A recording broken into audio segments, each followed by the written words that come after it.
بسم اللہ الرحمن الرحیم۔ السلام علیکم۔ حضور نبی کریم صلی اللہ علیہ وآلہ وسلم سے مقابلہ کرنے کے لیے قریش سب کے سب احد کی طرف نکلے۔ مقابلہ آرائی کے لیے لشکر میں سردار بھی موجود تھے اور غلام بھی۔ غزوہ بدر میں بری طرح شکست کھا جانے کی بنا پر ان کے سینے مسلمانوں کے خلاف بغض و کینہ سے اٹے ہوئے تھے۔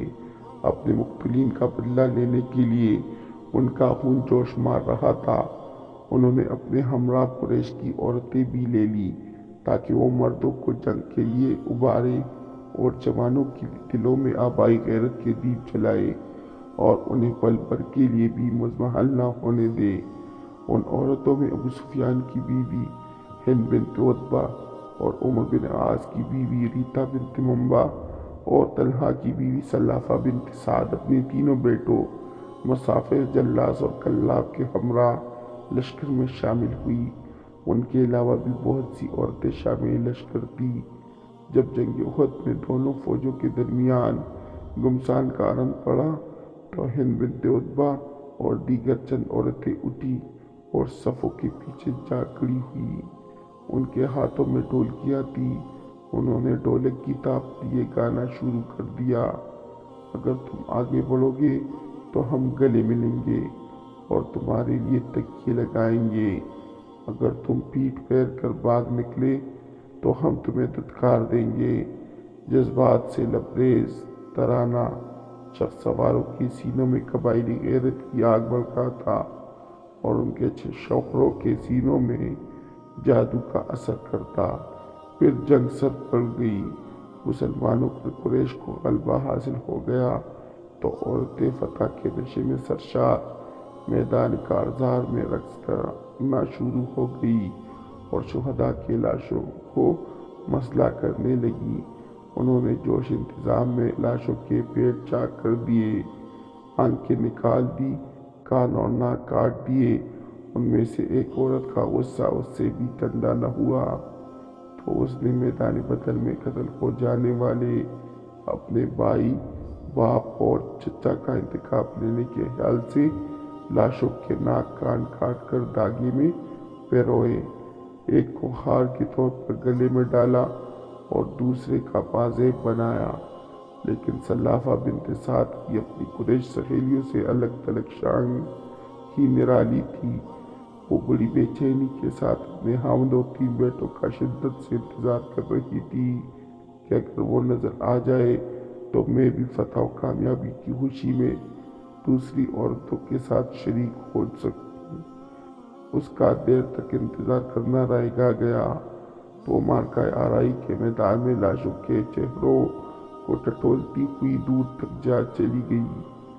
اچانک وہ کیا دیکھتی ہے کہ اس کا خاوند خون میں لت پت موت کے منہ میں جا چکا ہے تو غضبناک شیرنی کی طرح بھڑک گئی اور انتہائی بےدردی کے ساتھ اپنے بیٹوں مصافح، کلاب اور جلاس کو میدان کے کونے میں تلاش کرنے لگی۔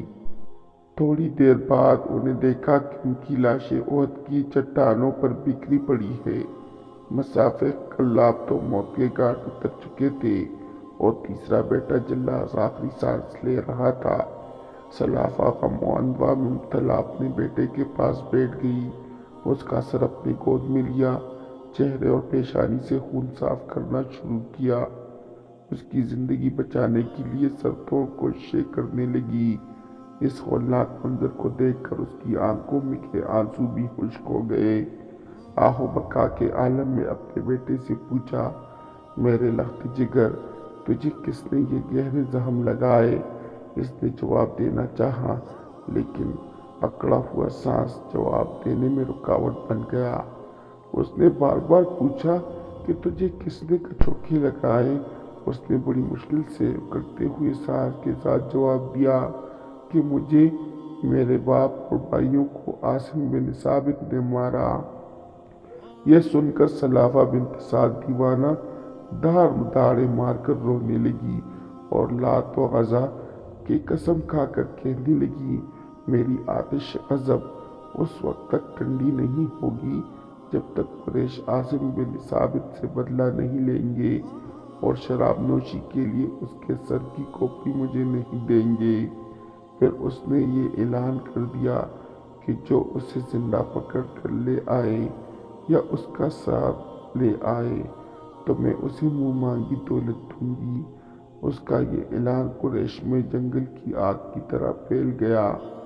ہر نوجوان کے دل میں یہ تمنا انگڑائیاں لینے لگی کہ کاش یہ انعام میرے حصے میں آئے اور میں عاصم بن ثابت کو تحت کرنے کا اعزاز حاصل کر سکوں۔ غزوہ احد کے بعد مسلمان مدینہ کی طرف واپس لوٹے اور معرکہ آرائی کے متعلق آپس میں باتیں کرنے لگے۔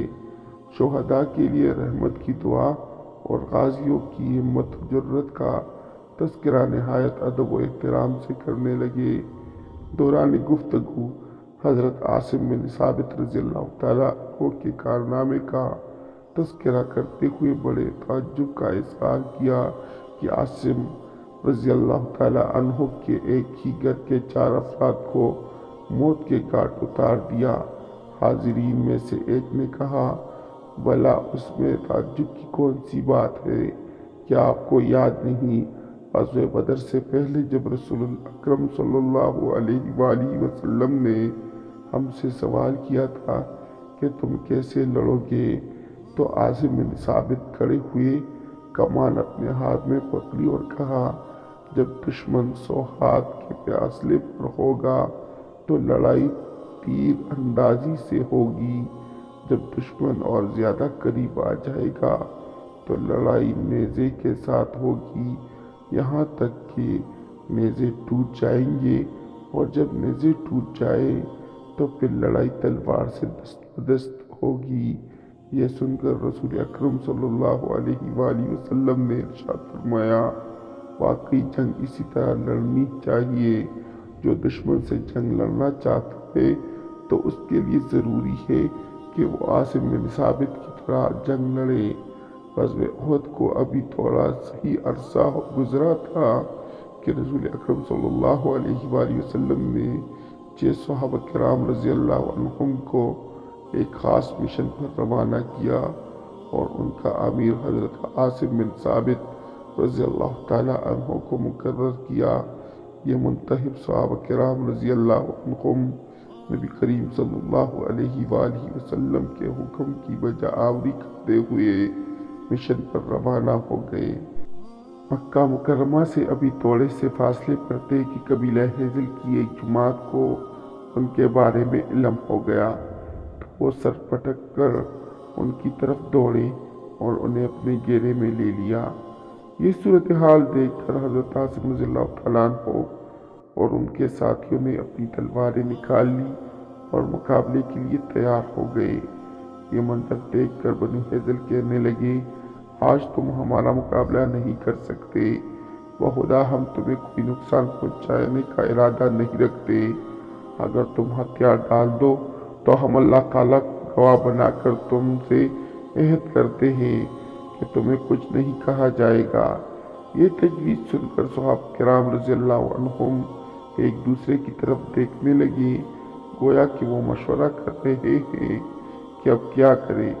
حضرت عاصم رضی اللہ تعالیٰ عنہ نے اپنے ساتھیوں کی طرف دیکھا اور ارشاد فرمایا، میں تو مشرکوں کے سامنے ہتھیار نہیں ڈالوں گا۔ اور چونکہ حضرت عاصم رضی اللہ تعالیٰ عنہ یہ بھی سن چکے تھے کہ سلابہ بنت سعد نے میرے سر کی کھوپڑی میں شراب پینے کی منت مانی ہے، اس لیے اپنی تلوار سونتی ہوئی اور یہ دعا پڑھی، یا الہی میں تیرے دین کی حفاظت اور اس کا دفاع کرتا ہوں، بازار کرم میرے گوشت اور ہڈیوں کی حفاظت فرما اور میرے جسم کا گوشت اور ہڈیاں دشمنان خدا کے ہاتھ نہ لگے۔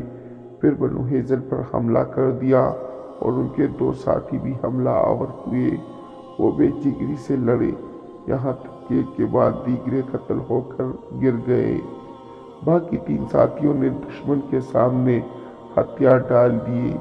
تھوڑی ہی دیر بعد انہوں نے بدعہدی کی۔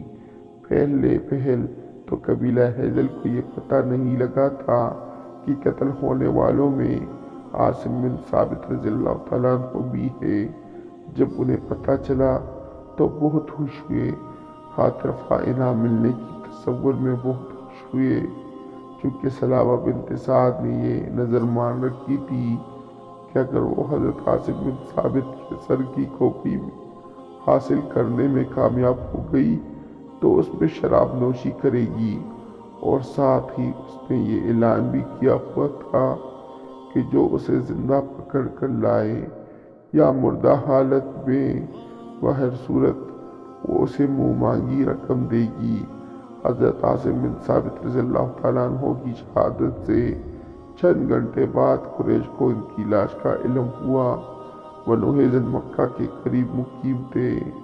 زعماء قریش نے ان کے پاس اپنی طرف سے ایک قاصد بھیجا اور ان سے حضرت عاصم بن ثابت رضی اللہ تعالیٰ عنہ کے سر کا مطالبہ کیا تاکہ ثعلبہ بنت سعد کا غصہ ٹھنڈا کر سکے اور وہ اپنے بیٹوں کے قاتل کے سر کی کھوپڑی میں شراب پی کر اپنا غم کو ہلکا کر سکے۔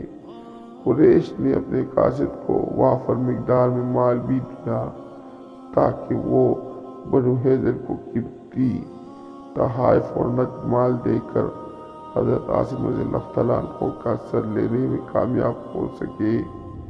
بنو ہیزن حضرت عاصم بن ثابت رضی اللہ تعالیٰ عنہ کا سر کاٹنے کے لیے ان کے جسد اطہر کے قریب ہوئے، کیا دیکھتے ہیں کہ ان کے سر اور جسم کے ہر حصے کو بے شمار شہد کی مکھیوں اور بڑوں کے گھیرے میں لے رکھا ہے۔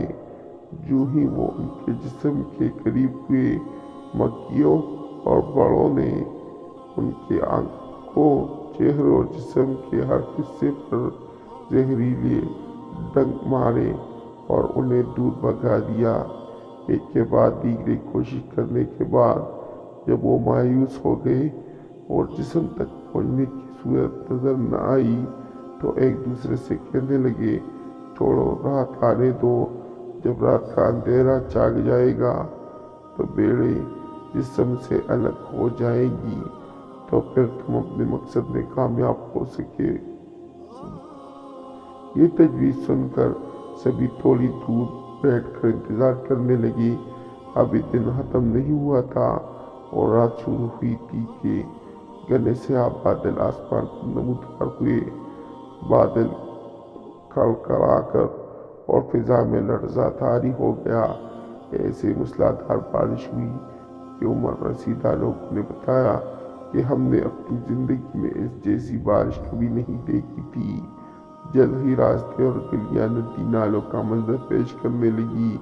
نشیبی علاقے پانی سے بھر کر سیلاب کی مانند چاروں طرف پانی ہی پانی دکھائی دینے لگا۔